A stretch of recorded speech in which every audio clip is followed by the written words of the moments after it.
लंबे इंतजार के बाद आखिरकार राणा जी आ गए। मौत हमारे साथ सिर्फ आंख में चौली खेलती है। हम कितना ही उसे लुभाने की कोशिश क्यों ना करें, हमें गले लगाती ही नहीं। अतीत का साया अब भी तेरे साथ है। बचपन में सगाई के बाद मंगेतर चल बसा, पैसों की कोई कमी नहीं, फिर भी एक भी रिश्ता नहीं खोज पाए तेरे लिए। बचाओ!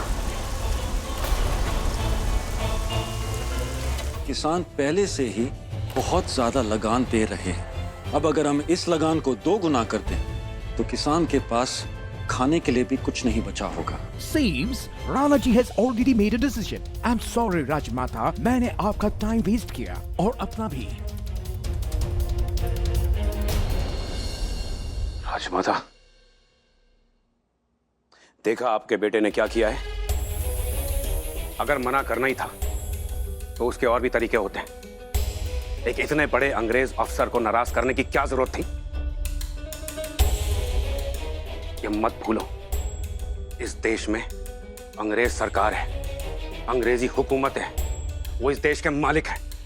सरकार जरूर उनकी है, पर वो इस देश के मालिक नहीं। इस देश के मालिक कल भी इस देश में रहने वाले लाखों हिंदुस्तानी थे, आज भी हैं और हमेशा रहेंगे। अंग्रेज राजा की कुर्सी पर बैठे हैं, पर उनका दिल राजा का नहीं, व्यापारी का है। और वो इस देश की दौलत को धीरे धीरे करके अपने देश भेज रहे हैं। और देश को लूटने वाले वो अकेले नहीं, हमारे ही कुछ हिंदुस्तानी भाई हैं जो उनका साथ दे रहे हैं। राणा जी, क्या मतलब है आपका? राजमाता, आप जानती हैं कि पानी पे लगाया टैक्स कहां जा रहा है? ये टैक्स ब्रिटिश हुकूमत और कुंवर चाचा जी दोनों के खजाने भर रहा है। ऐसा इल्जाम लगाने से तो अच्छा होता कि आप हमारी गर्दन काट देते। आप राजा हैं, लेकिन इसका मतलब ये नहीं है कि अपने खानदान के बुजुर्गों से बात करने का तरीका भूल जाएं। राणा जी, कुंवर जी ठीक कह रहे हैं, माफी मांगिए इनसे।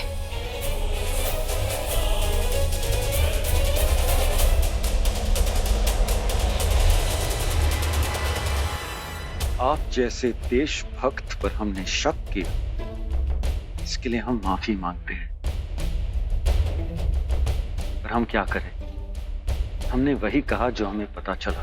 आपको गलत पता चला है। वफादार हैं हम इस रियासत और राजमाता के, और इस वफादारी को किसी सबूत की जरूरत नहीं है। रही बात उन कागजातों की, तो उन पर राजमाता ने खुद दस्तखत किए।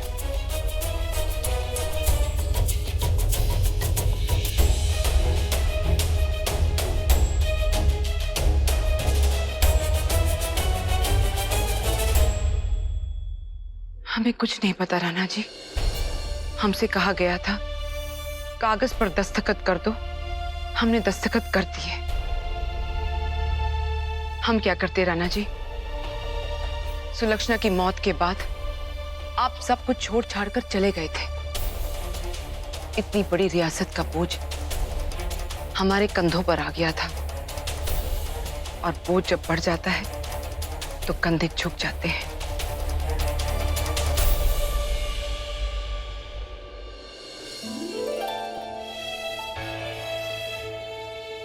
हम सब जानते हैं राजमाता, आप फिक्र मत कीजिए।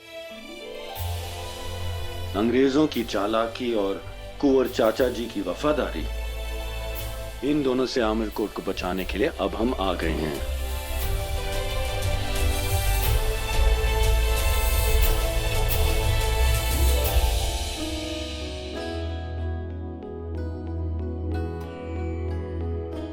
अरे बस बस बस, कितना भरोसोगी।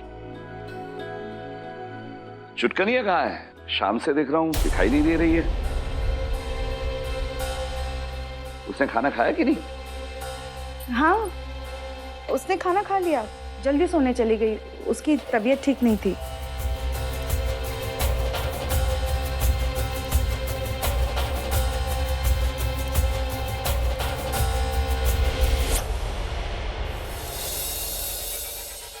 जब तू घर से बाहर जाती है तो तू अकेली नहीं जाती, तेरे साथ इस घर की, तेरे बाबूजी की, हमारे पुरखों की इज्जत जाती है।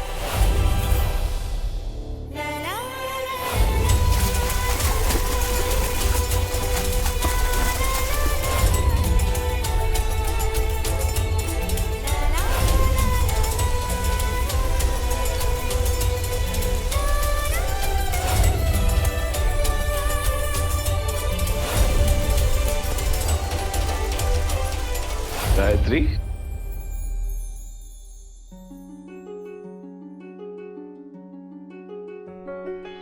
कैसी तबीयत है अब मेरी चुटकनिया की? गायत्री, क्या हुआ बिटिया? याद है भाऊजी, जब मैं छोटी थी आप मुझे पढ़ाते थे। हाँ, और गणित के सवालों से तुम डर जाती थी और रोने लगती थी। आज फिर एक सवाल है जो मुझे डरा रहा है। क्या हुआ? कौन सा सवाल? भाऊजी, एक लड़की के लिए सही और गलत बाकी दुनिया से अलग क्यों होता है?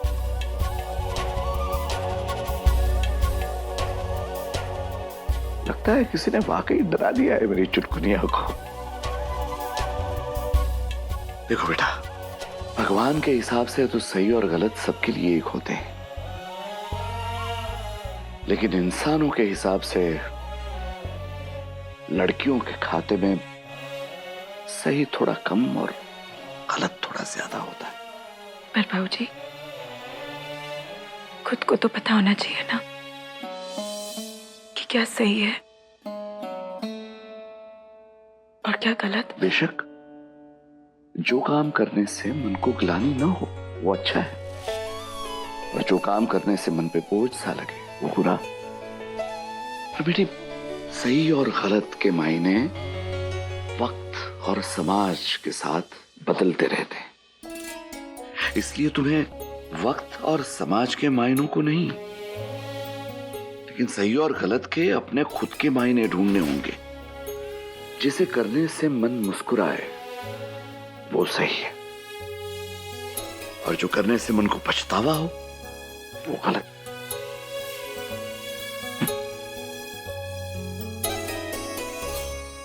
सुनिए, मुंशी जी आए हैं।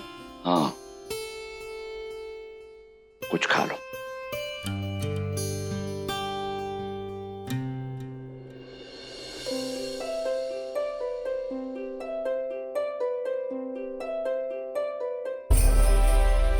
कोई पराया मुझे हाथ लगाए तो तन और मन दोनों आग से जल जाने चाहिए, पर राणा जी के छूने पर तन और मन दोनों जैसे चंदन में ढल गए हो। क्यों? क्योंकि राणा जी पराए नहीं लगते।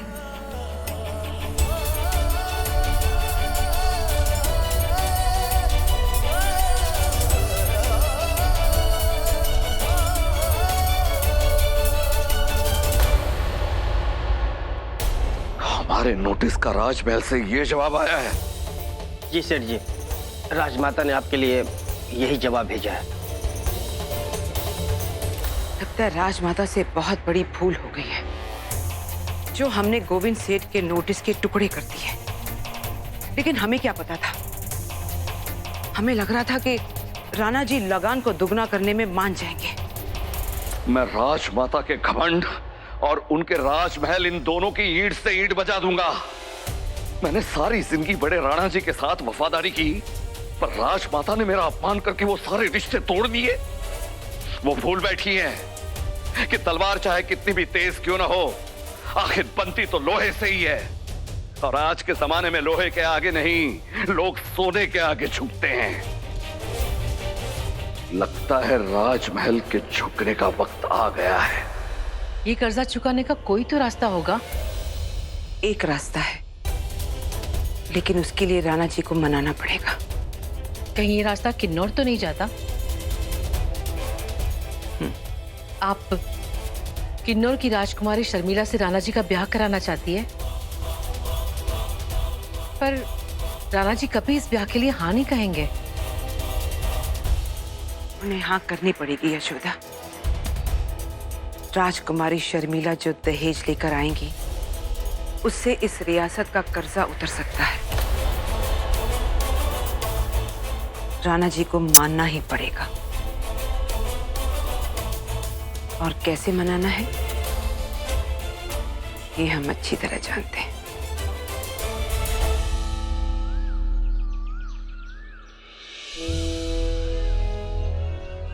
राणा जी, आज दोपहर आप क्या कर रहे हैं?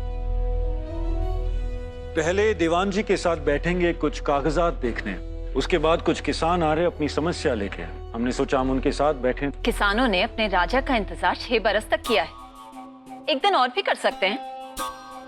जी? आज दोपहर राजमाता ने अंग्रेज छावनी के टेलर एल्बर्ट को बुलाया आपके मेजरमेंट्स के लिए। हमारी 55वीं पर हम एक बहुत बड़ी पार्टी दे रहे हैं। आसपास की रियासतों से सब राजे रजवाड़े आएंगे। ऐसे में हम चाहेंगे कि आपकी शान अलग ही लगे। राणा जी, एल्बर्ट टेलर की सिलाई तो खादी को भी रेशम में बदल देती है। और फिर राजमाता ने तो आपके लिए खासतौर पे ढाके की मलमल मंगवाई है। ये बहुत बड़ी पार्टी होगी। बड़ी? आमेर कोट से मेवाड़ तक, मेवाड़ से ग्वालियर तक के सारे राजा आ रहे हैं। और आप जानते हैं, दिल्ली से खासतौर पे घंटे वाले हलवाई को बुलवाया गया है। अरे सिर्फ 50 तरीके की तो मिठाइयां बन रही हैं। और 12 झूमर राजमाता ने मंगवाए हैं खासतौर पे जर्मनी से। आप देखिएगा, पूरी दुनिया देखेगी। ऐसी रोशनी होगी इस महल में। रोशनी करने के लिए अगर घर जलाना पड़े, ऐसी रोशनी से तो अंधेरा बेहतर है।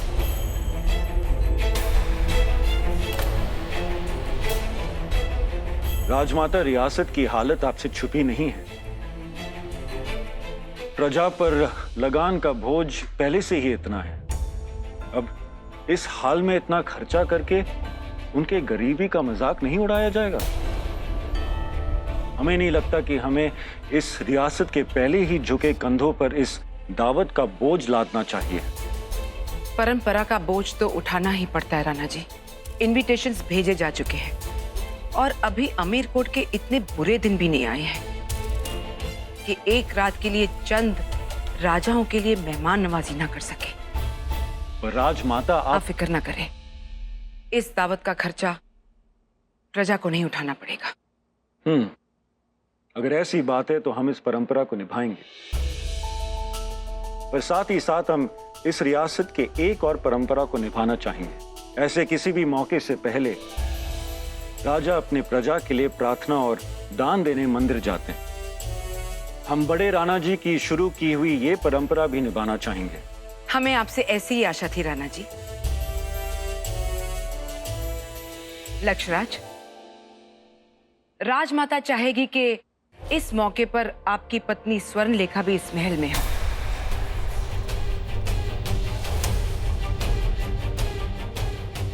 वैसे भी काफी दिन से वो महके गई है। सब ठीक है ना? सब ठीक क्यों नहीं होगा राजमाता? आज ही लक्ष्यराज अपनी पत्नी स्वर्णलेखा को लाने के लिए किसी को भेज देंगे। लक्ष्यराज के विवाह के वक्त हम लंदन में थे। जब हम वापस आए तो भाभी मायके में। चलो, इस बहाने हम अपनी भाभी से मिल तो पाएंगे।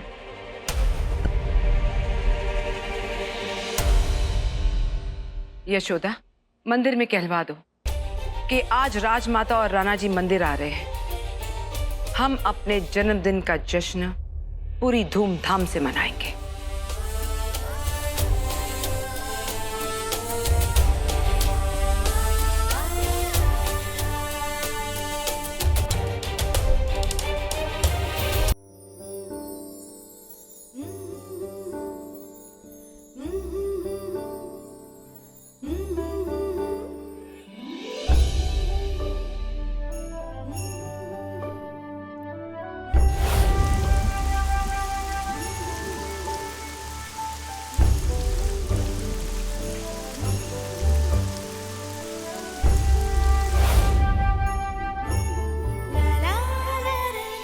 जी ने मेरी जान बचाई है तो मुझे भी उनके लिए कुछ करना चाहिए।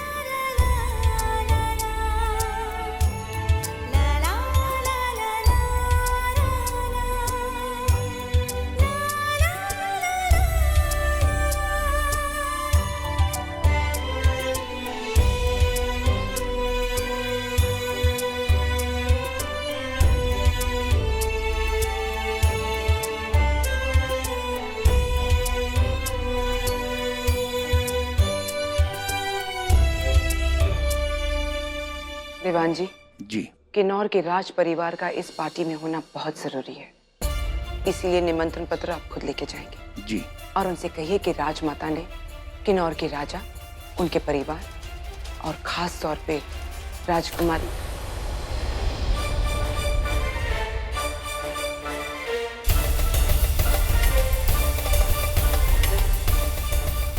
राजकुमारी शर्मिला को बुला भेजा है। जी। राजमाता, छोटा मुंह बड़ी बात, आपसे एक बात करनी थी। कहिए दीवान जी। मेरा सुझाव है कि गोविंद सेठ को एक निमंत्रण पत्र भिजवा देते हैं। ये राज परिवारों की महफिल है दीवान जी, कोई हाट बाजार नहीं कि राह चलते व्यापारियों को बुलाया जाए।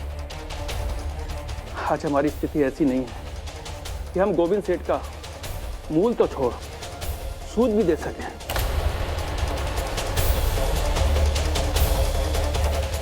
इस दावत के बाद सब कुछ ठीक हो जाएगा दीवान जी। राजमाता जो कुछ कर रही है कुछ सोच कर ही कर रही है। राजमाता, इसमें कोई शक नहीं है कि जो आप कर रहे हैं सोच समझ के कर रहे हैं,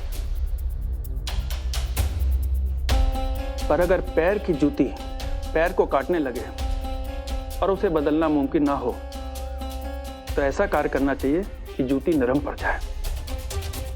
आपका निमंत्रण पाकर गोविंद सेठ सख्त नहीं रहेंगे। ठीक है दीवान जी, इसके बारे में राजमाता जरूर सोचेंगे।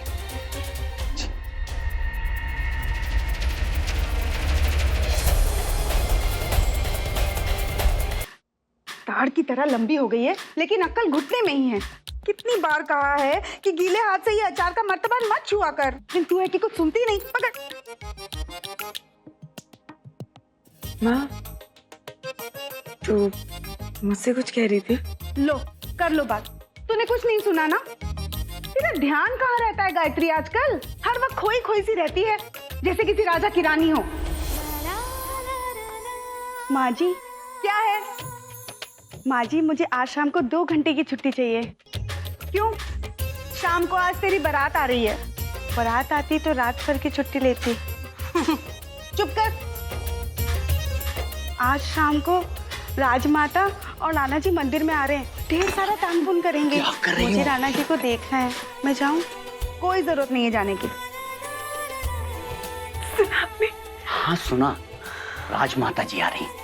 पर मैंने तो सुना नाना जी आ रहे। बेटिए, कभी कभी मन जो सुनना चाहता है ना, कान वही सुनाते हैं। उफ, अब मेरी बात सुनिए, इससे अच्छा मौका नहीं मिलेगा काका। हमें ना नाना जी को उनका कोट लौटा देना चाहिए। हाँ हाँ, मैं भी कोट लेकर निकल जाता हूँ। आप कहीं नहीं जाएंगे, आप कुछ समझते ही नहीं हो। नाना जी के पास तो मैं जाऊंगी। बिटिया क्या पर बिटिया?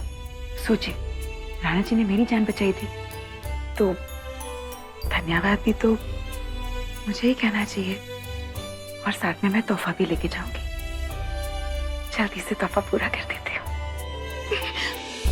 मेरे जाने के बाद ना आप घर पे सबको संभाल लेना। हाँ? अरे बिटिया, पर मंदिर के नाम से झूठ कैसे बोलूंगा मैं? झूठ कहाँ? मंदिर में तो लोग अपने भगवान के दर्शन को जाते हैं। काका, मैं भी तो वही करने जा रही हूँ।